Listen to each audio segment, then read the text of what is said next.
April 24th, 1966, 2:23 p.m. Local time, airspace 40 miles northwest of Hanoi. Major Paul Gilmore saw them first. 4 silver dots at 20,000 feet, rising from the haze above the Red River. His intercept radar, in the nose of the F-4C Phantom, locked onto targets at 12 miles.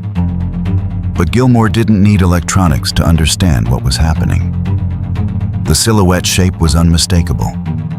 The characteristic triangular profile, short cropped wings, single tail fin. MiG-21, not a Chinese copy, not a trainer variant.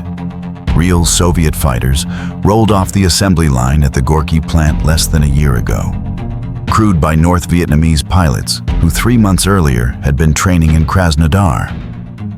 The Phantom shuddered as Gilmore engaged afterburners on both J-79 engines. Airspeed 480 knots and climbing. Altitude 18,500 feet, range to target 10 miles and closing. His weapons officer in the back seat, Captain Robert Anderson, was already configuring the AIM-7 Sparrow guidance system, trying to acquire a radar lock through the electronic noise that filled all airspace over North Vietnam.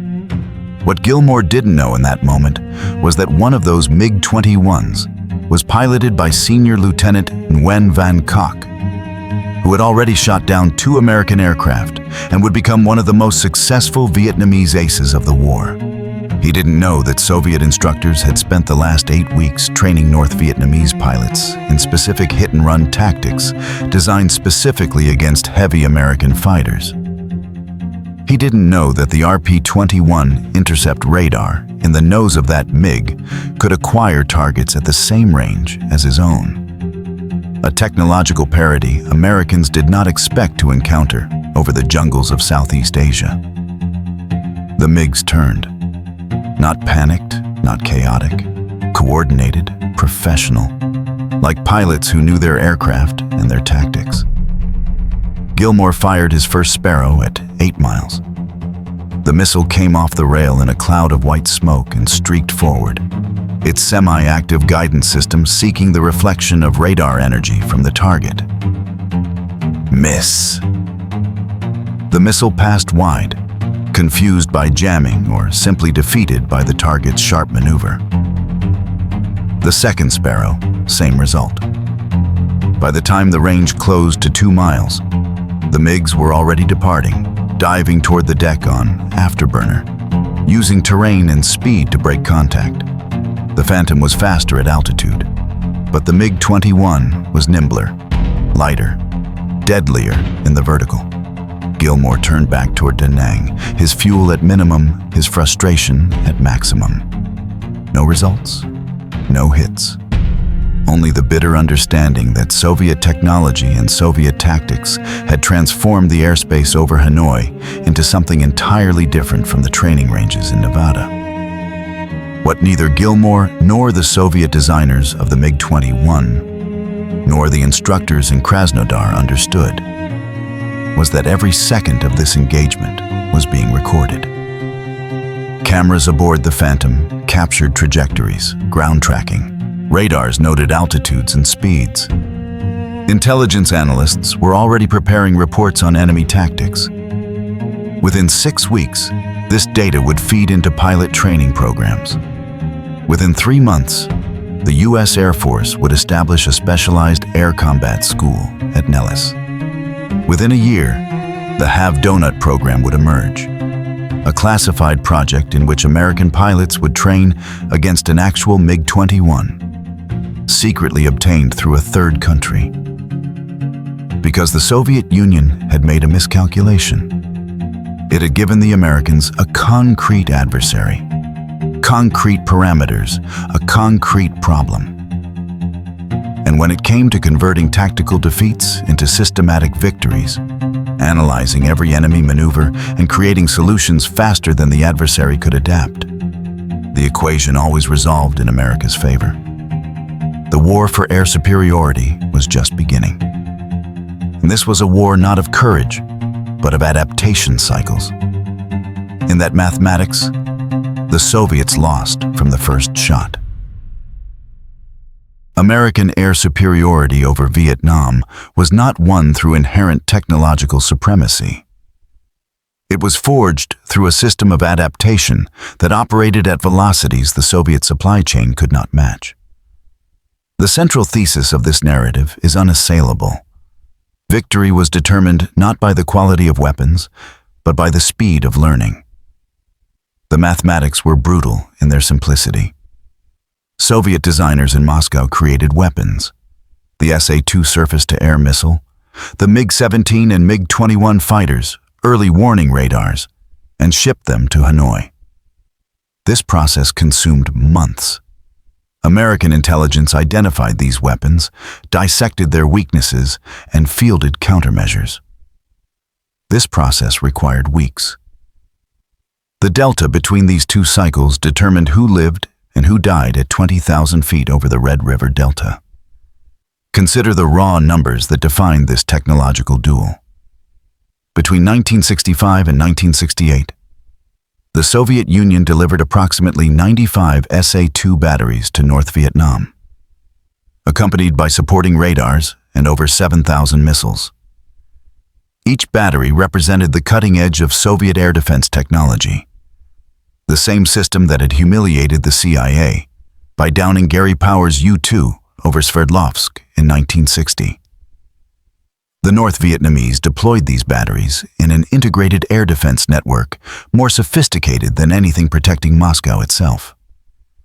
Soviet advisors, numbering in the thousands, trained Vietnamese crews in facilities across the country. Soviet technicians maintained the equipment with meticulous precision. Soviet doctrine dictated the tactics, honed through decades of Cold War preparation. The Americans lost aircraft. The psychological impact was immediate and severe. In 1965 alone, SA-2 missiles claimed 15 American jets. Pilots who had trained to dominate the sky now faced an invisible enemy that could reach them at any altitude. The F-105 Thunder Chief, the workhorse of the bombing campaign against North Vietnam, earned a grim nickname among the men who flew it: Thud, because that was the sound it made hitting the ground. Each loss represented not just a multi-million-dollar aircraft destroyed, but a trained pilot dead or captured, a family devastated, a squadron demoralized. But here the narrative diverges from simple technological competition and enters the realm where American ingenuity transformed tactical defeats into systematic victories. The Soviet system produced weapons and exported them. The American system produced something fundamentally different. It produced learning. Every SA-2 launch was recorded by electronic intelligence aircraft, EC-121 Warning Stars and EB-66 destroyers, orbiting on the periphery of North Vietnamese airspace. Every radar signal was captured, digitized, analyzed by teams of engineers and intelligence specialists working around the clock. The APR-25 radar warning receiver, standard equipment on American strike aircraft by late 1965, didn't just alert pilots to threats. It recorded the exact frequency, pulse repetition rate, and signal strength of every enemy radar transmission. This data flowed back to the United States at a rate Soviet planners never anticipated and could not comprehend. Engineers at Applied Technology in California, working in classified facilities in Mountain View, received updated threat profiles weekly, sometimes daily. They knew the Fan Song guidance radar, the heart of the SA-2 system, operated at 2,700 to 2,800 MHz.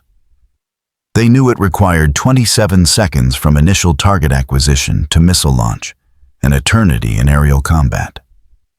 They knew its maximum effective range against maneuvering targets was 17 nautical miles. They knew the radar's scan pattern, its power output, its vulnerability windows. More importantly, they knew these parameters faster than Soviet technicians could modify them in the field, faster than Moscow could develop and ship upgrades. The result was the AGM-45 Shrike anti-radiation missile, operational by early 1966. Shrike was not elegant. Its seeker head could only home on a narrow band of frequencies, making it vulnerable to simple countermeasures. Its 145-pound warhead was small, often insufficient to destroy hardened radar installations. Its range was limited to 12 miles, forcing launch aircraft into the envelope of other defenses. But Shrike didn't need to be perfect. It only needed to be fast. From the first recorded fan song signal over North Vietnam to the first operational Shrike launch took 11 months. 11 months to convert raw intelligence into a weapon that could kill a radar from 12 miles away, forcing Vietnamese operators to make an impossible choice. Keep the radar on and guide missiles to their targets, or shut down to avoid destruction and render the entire battery useless. The Wild Weasel program emerged from this same philosophy of rapid adaptation. The concept was audacious to the point of madness. Take the F-100F Super Sabre, an aging fighter designed for air superiority, never intended for the mission, and pack it with electronic warfare equipment.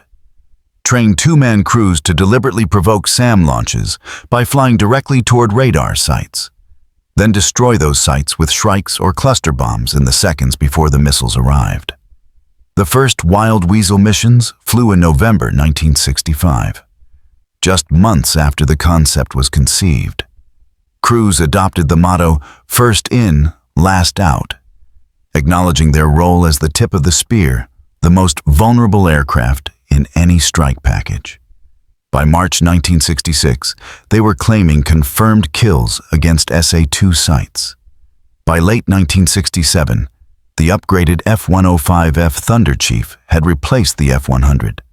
Carrying more sophisticated jamming pods, improved threat warning systems, and the new AGM-78 Standard Arm with extended range and enhanced capabilities. Each iteration refined the system with surgical precision. Each destroyed radar provided data for the next generation of countermeasures.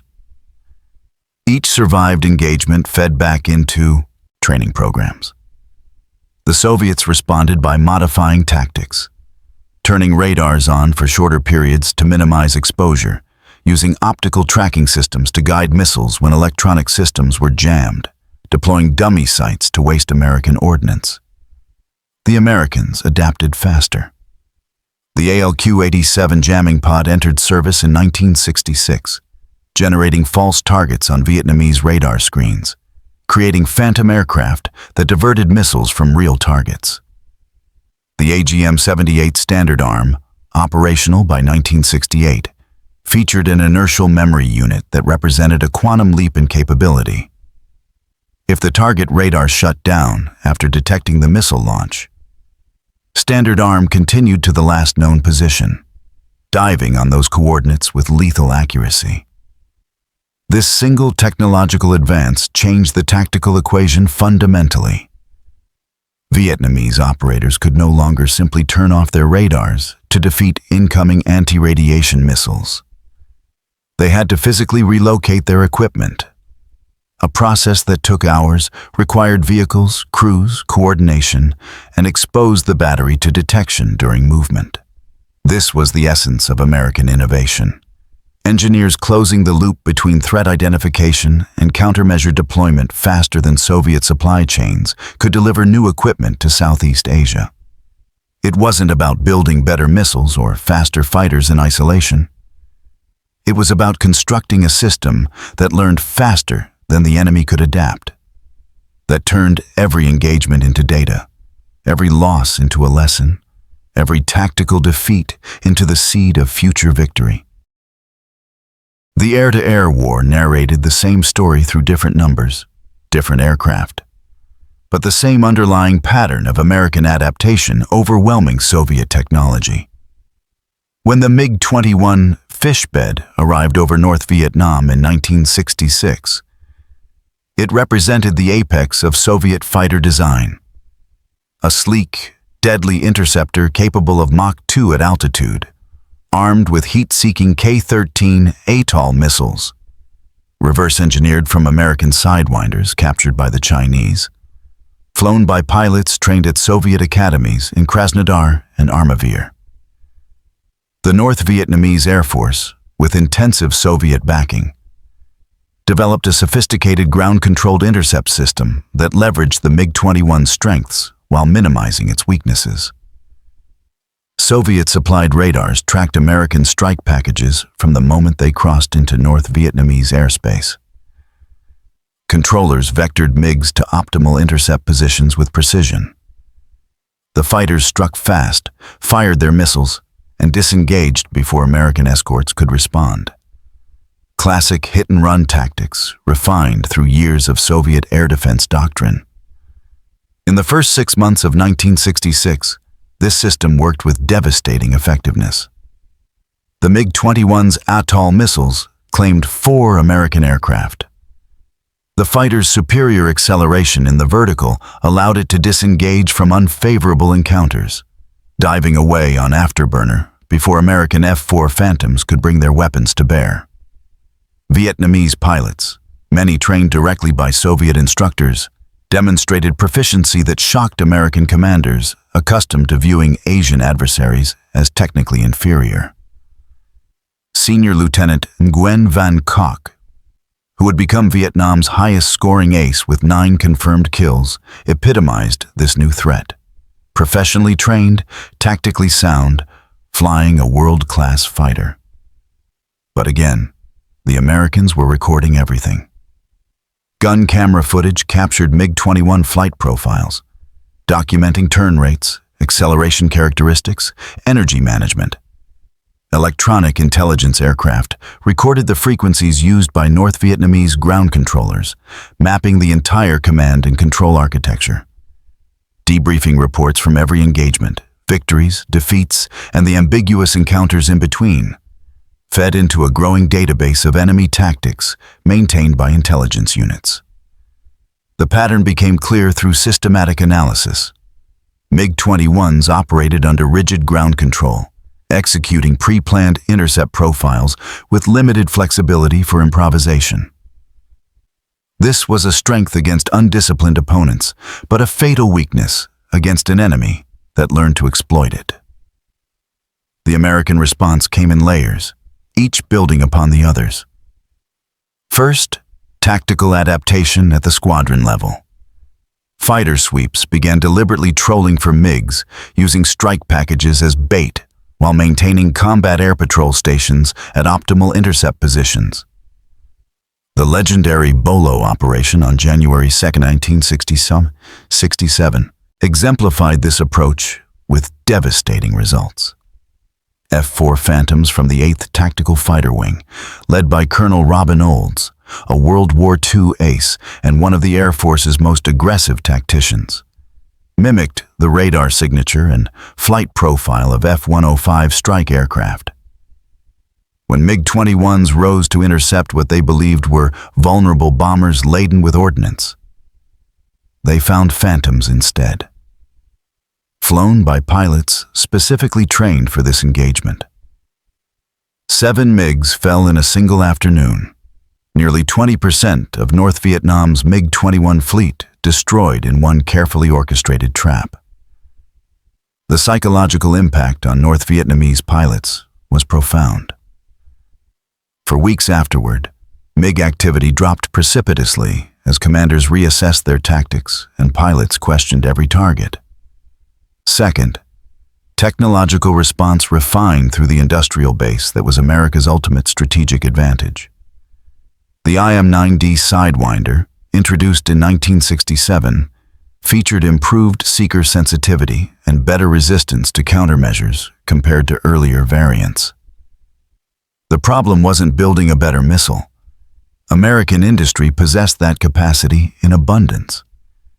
The problem was identifying which specific improvements would counter observed MiG tactics.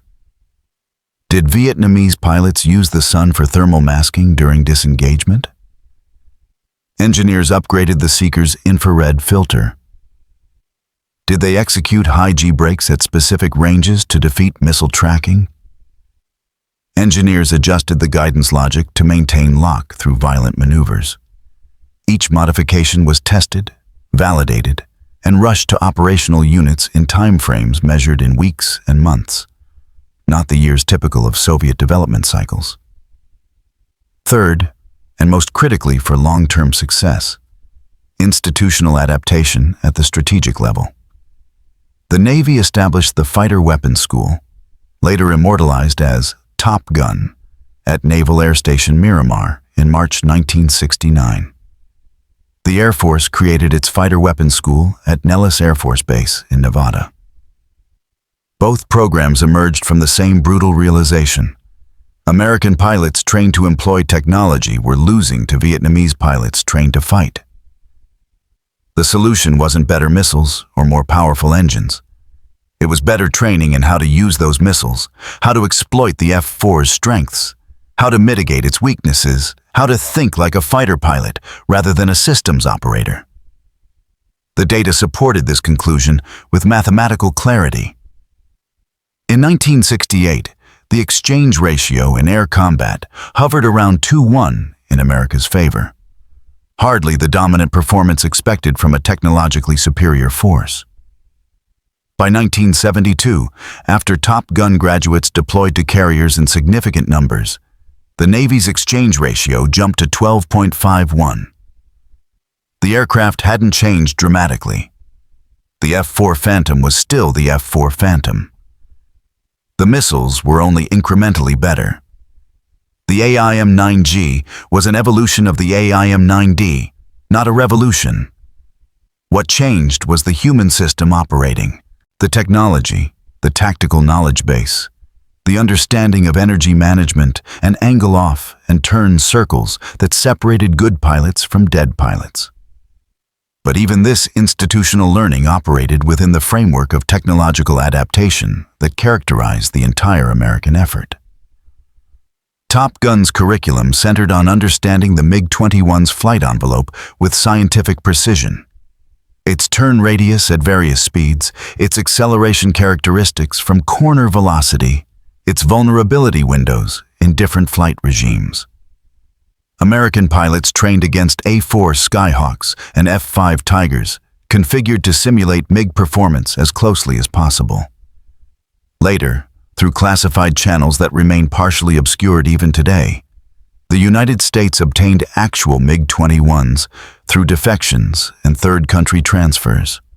The have-donut and have-drill programs allowed American pilots to fly against real Soviet fighters, mapping their exact capabilities with instrumented precision, discovering nuances no simulation could replicate.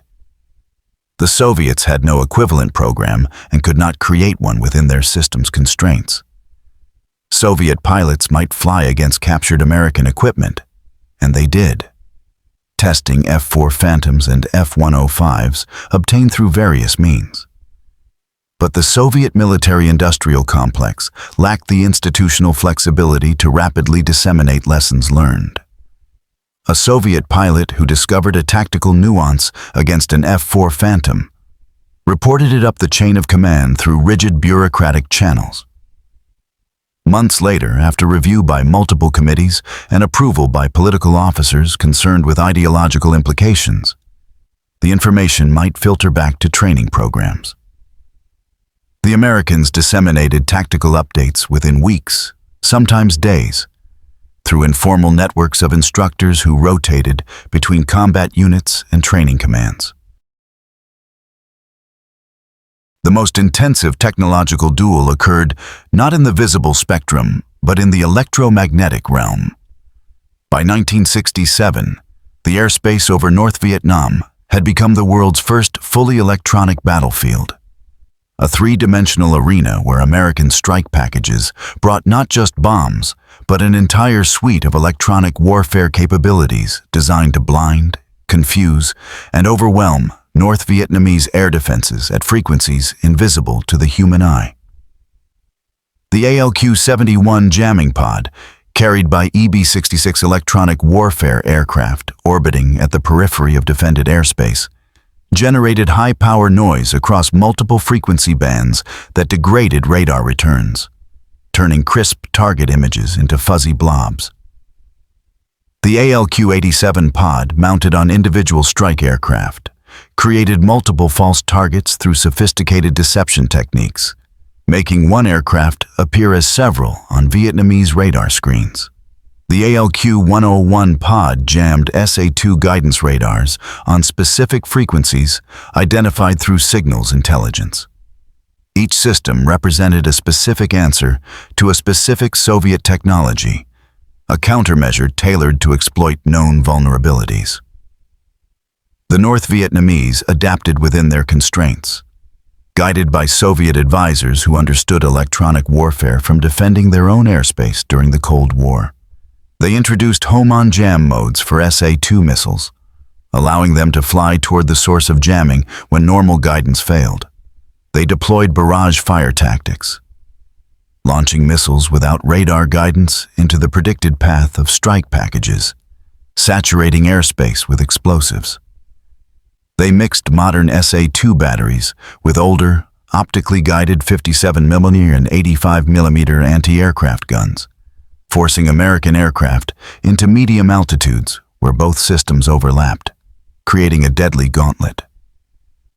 The Americans adapted faster, always faster.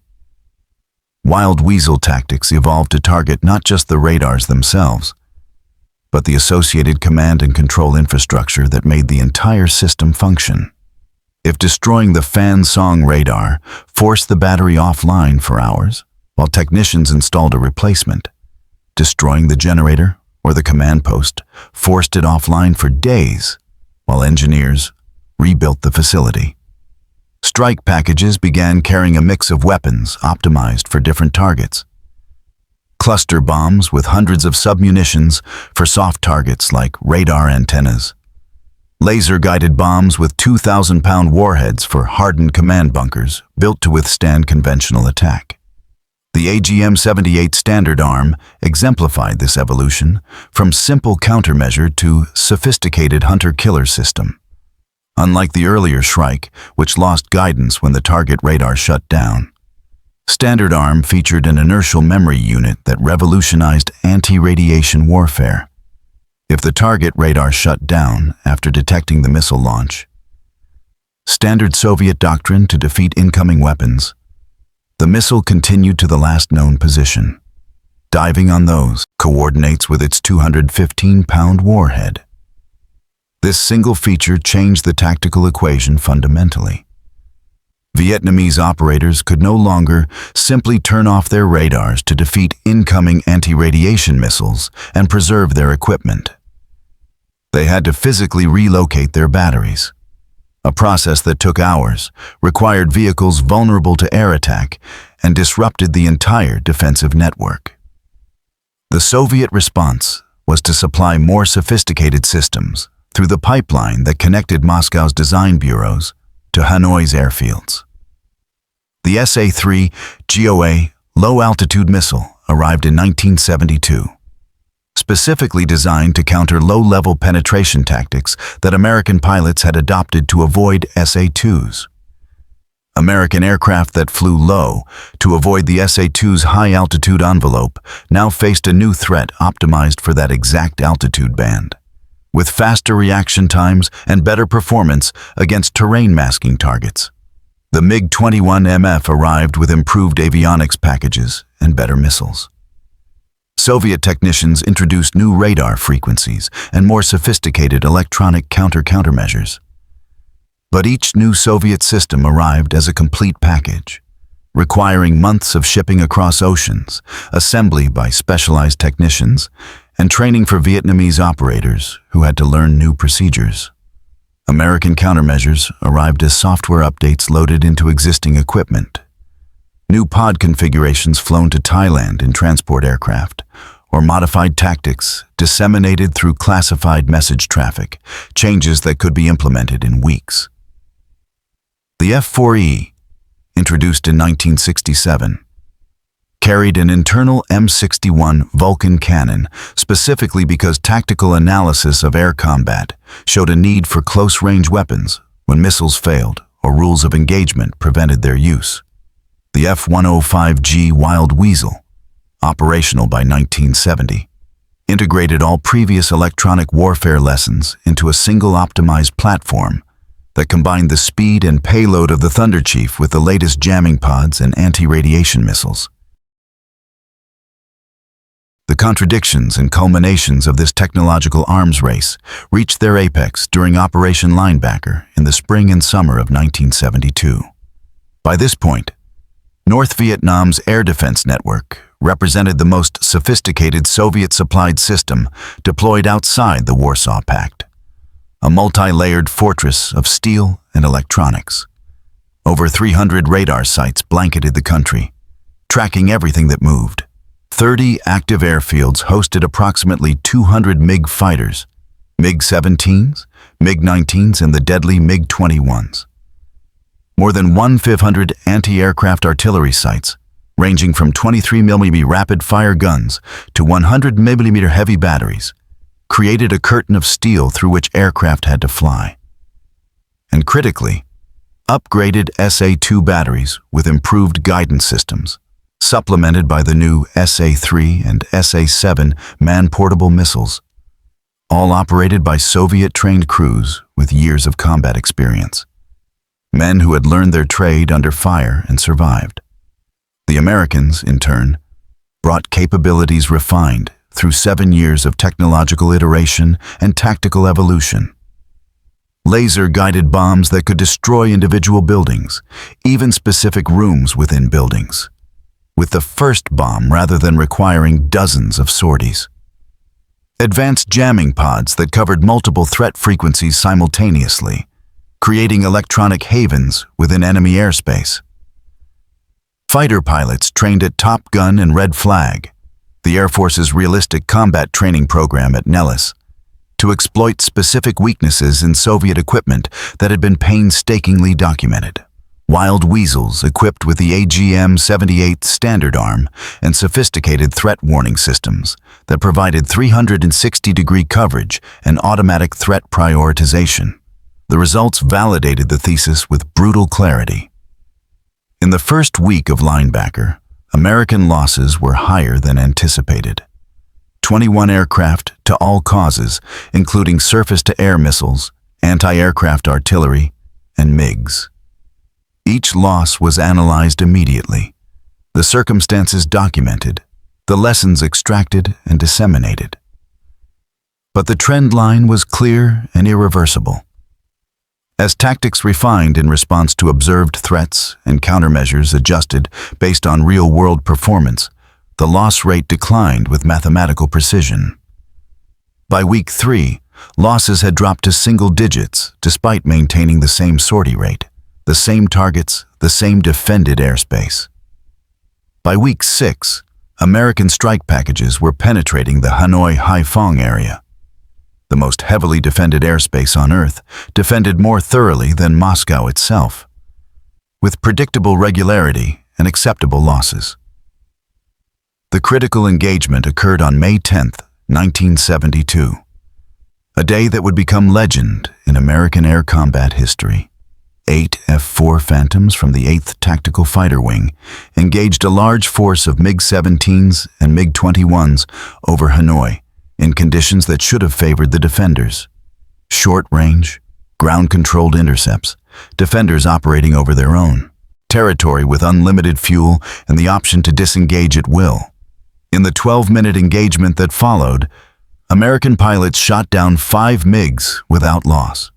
The exchange ratio that day, 5-0, reflected 7 years of systematic adaptation, 7 years of converting tactical defeats into training scenarios, 7 years of American pilots learning to fight rather than merely operate systems. What made this possible was not individual heroism, though that certainly existed in abundance among men who flew into the most dangerous airspace in history. It was system-level learning, institutional knowledge converted into tactical advantage. The F-4 crews had trained against simulated MiGs that replicated actual performance characteristics. They understood the MiG-21's turn radius at 15,000 feet and 450 knots. Not theoretically, but practically, from having flown against it in controlled conditions. They knew the optimal range bracket for the AM-7E2 Sparrow, the specific closure rates that maximize probability of kill. They had practiced the specific defensive maneuvers that defeated the Atoll heat-seeking missile, understanding its seeker limitations and its vulnerability to flares and hard brakes. Each piece of knowledge came from analysis of previous engagements, from gun camera footage studied frame by frame, from debriefs conducted hours after combat, from intelligence reports compiled by analysts who never left air-conditioned offices, but whose work saved lives at 20,000 feet. The final accounting was brutal in its implications for Soviet military planning. Between 1965 and 1972, the Soviet Union delivered approximately 2,000 aircraft to North Vietnam, 7,500 SA-2 missiles, thousands of anti-aircraft guns, and support equipment worth billions of rubles. Soviet advisors numbered in the thousands, rotating through tours that exposed them to American tactics and technology. Soviet training programs processed hundreds of Vietnamese pilots and technicians in academies across the USSR. The result was an air defense system that, on paper, should have made American air operations prohibitively expensive in both aircraft and lives. The Americans lost 818 aircraft to all causes over North Vietnam during the main combat period. Each loss was a tragedy. A pilot dead or captured, a family devastated, a multi-million-dollar aircraft destroyed.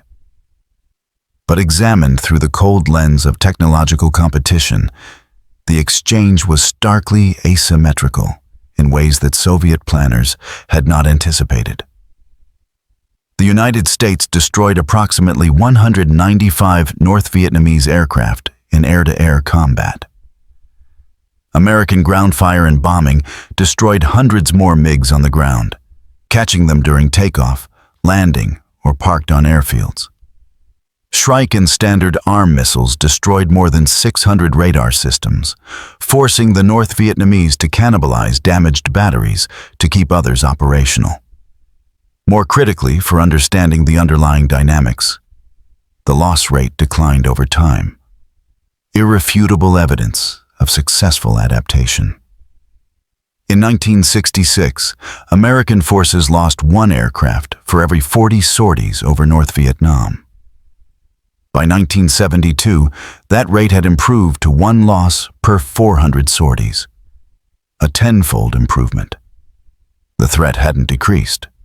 If anything, North Vietnamese air defenses were more sophisticated in 1972 than in 1966, with more missiles, more radars, more experienced crews.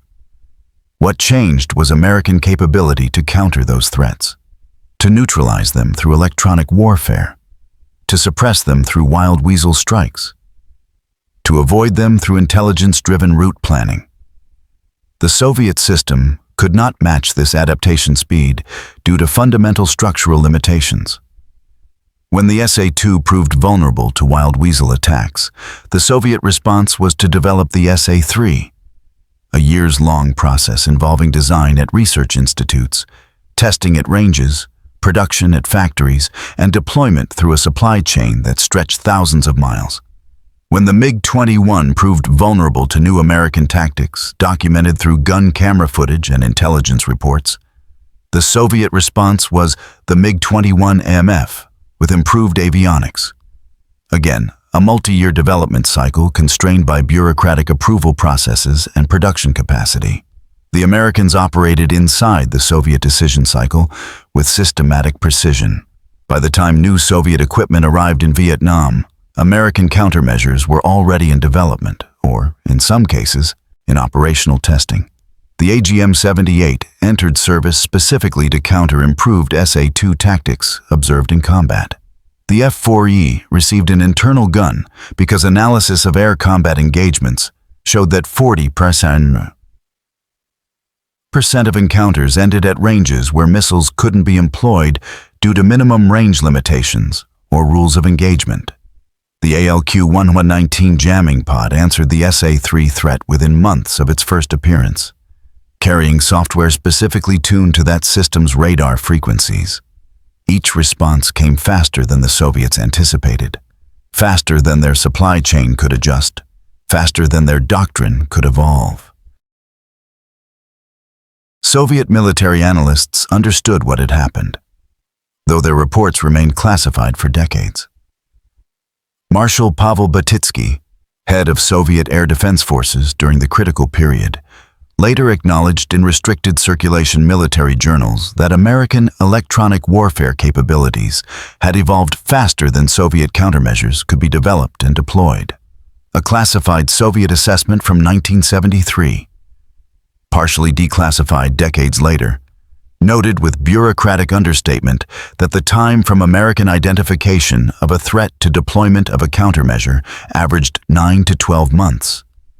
A cycle the Soviet system could not match given the constraints of centralized planning, production bottlenecks, and the logistics of supporting a client state thousands of miles from Soviet borders. Vietnamese accounts reinforced this conclusion from the perspective of those who fought the war directly.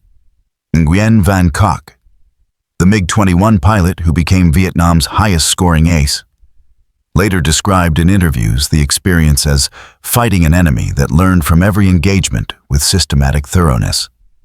His fourth kill came relatively easily, exploiting American unfamiliarity with ground-controlled intercept tactics.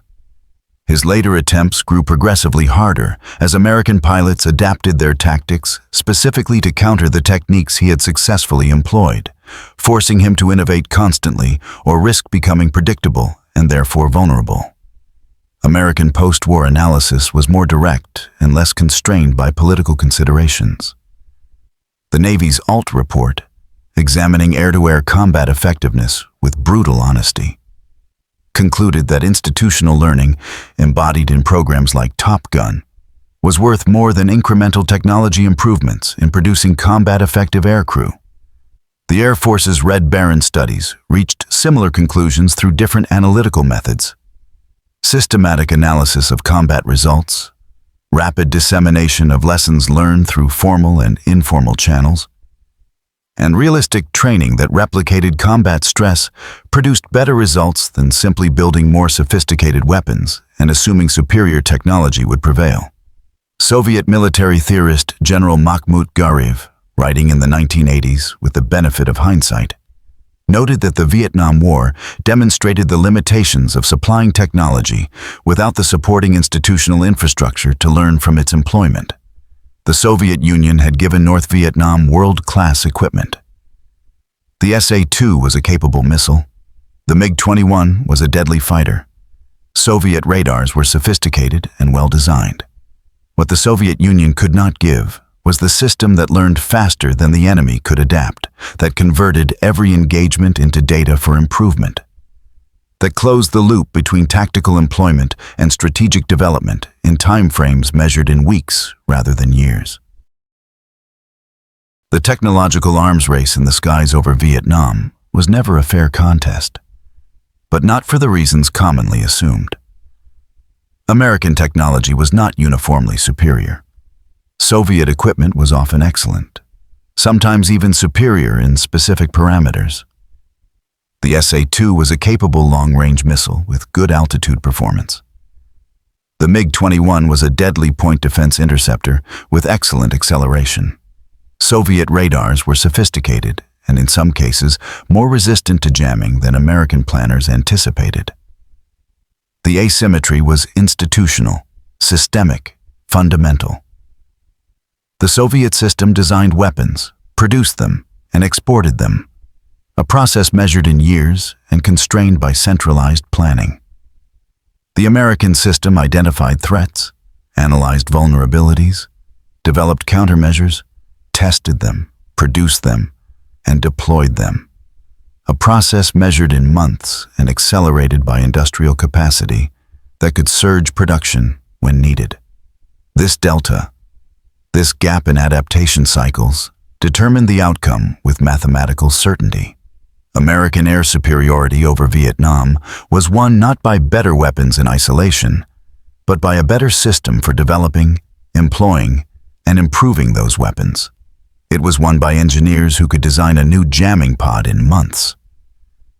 It was won by intelligence analysts who could identify enemy radar frequencies and disseminate that information within days. It was won by pilots who trained against realistic threats and learned from their mistakes in peacetime, so they wouldn't die from them in combat. It was won by an institutional culture that viewed every tactical defeat as a problem to be solved rather than a failure to be blamed. By 1972, American pilots flying the same F-4 Phantom that had struggled against MiG-21s in 1966 were achieving kill ratios Soviet planners had deemed impossible. The aircraft hadn't fundamentally changed. It was still a two-seat, twin-engine fighter designed for fleet defense and adapted for air superiority. The missiles were only incrementally better. The AIM-9G was an evolution of earlier Sidewinders, not a revolution. What changed was everything else: the tactics, the training, the electronic warfare support, the intelligence that identified threats before the mission. The lessons that were learned from every engagement and incorporated into the next sortie's planning. This was the mathematics that mattered. Not the explosive yield of bombs or the numbers of sorties flown, but the speed of the learning cycle. The rate at which tactical experience converted into institutional knowledge. The velocity at which problems identified in combat became solutions deployed to operational units. In that equation, America held an advantage that Soviet technology alone could never overcome. The advantage of a system designed to learn, adapt, and improve faster than the enemy could respond. The war in the air over Vietnam was won not by better weapons, but by better learning and in that fundamental mathematics of institutional adaptation. The outcome was never truly in doubt. The Soviet Union had given North Vietnam an air defense system that should have been impregnable. What they couldn't give was the system that learned faster than the enemy could adapt. That system, that institutional culture of rapid innovation and relentless improvement, was uniquely American. Built on an industrial base that could respond to threats with unprecedented speed, on an officer corps trained to think critically rather than follow doctrine rigidly, on an engineering culture that valued practical solutions over theoretical elegance. The legacy of this technological duel extended far beyond Vietnam's borders.